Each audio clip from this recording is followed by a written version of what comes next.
તમને બધાને ખબર છે કે એક ખેડૂતને ખેતી કરતાં કેટલી બધી તકલીફ પડે છે, બરાબર. અને આ ખેડૂતને જગતનો તાત કહેવામાં આવે છે. એમનેમ એને જગતનો તાત નથી કહેવામાં આવતું, બરાબર.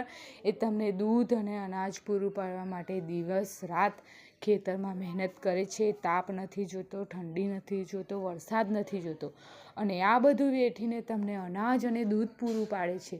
તો તમે પણ એક ખેડૂતને આગળ વધારવામાં મદદરૂપ થાવ એવી અમે ખેડૂત તરીકે અપેક્ષા રાખીએ છીએ. અમારી ચેનલને સબસ્ક્રાઈબ કરો, જેથી અમે આગળ વધીએ અને આ જગતમાં એક ખેડૂત મહાન કાર્ય કરે છે એ તમારા સુધી બધાને ખબર પડે એવું અમે કાર્ય કરીએ. અમને આગળ વધારો.